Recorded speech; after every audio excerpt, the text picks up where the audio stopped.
শেকড় থাকা স্পেনের মন কাঁদছে গাজাবাসীর জন্য। তাই গেল বছরই ফিলিস্তিনকে স্বাধীন রাষ্ট্র হিসেবে স্বীকৃতি দেয় স্পেন। এমনকি ইসরায়েলগামী অস্ত্রবোঝাই জাহাজও আটকে দেওয়ার মতো ঘটনা ঘটিয়েছে এই স্পেন। এবার সেই দেশটি নিয়েছে নতুন এক পদক্ষেপ।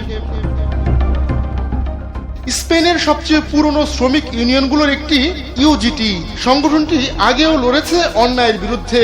স্পেনের গৃহযুদ্ধের সময় ফ্যাসিবাদের বিরুদ্ধে লড়েছিল ইউজিটি।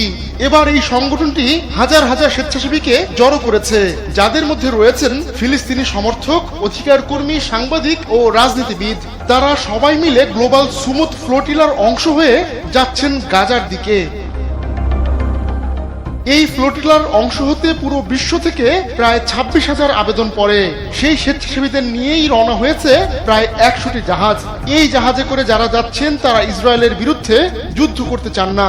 তাদের উদ্দেশ্য কেবল মানবিক সহায়তা পৌঁছে দেওয়া, ক্ষুধা তৃষ্ণায় মরতে থাকা ফিলিস্তিনিদের জন্য একটি মানবিক করিডোর স্থাপন করা।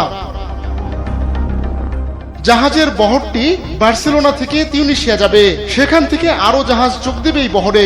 ভূমধ্য সাগরে যখন আবারও নামবে এই ফ্লোটিলা, তখন ইতালি থেকেও যুক্ত হবে জাহাজ, অন্যান্য বন্দর থেকেও জাহাজ যুক্ত হবে বলে জানিয়েছে আয়োজকরা। এর আগেও ত্রাণ সহায়তা নিয়ে গাজার দিকে যাওয়ার চেষ্টা করা হয়েছিল, তবে প্রতিবারই তাদের পথ অবরুদ্ধ করেছে ইসরায়েল। আহমদুল্লাহ শিকদার।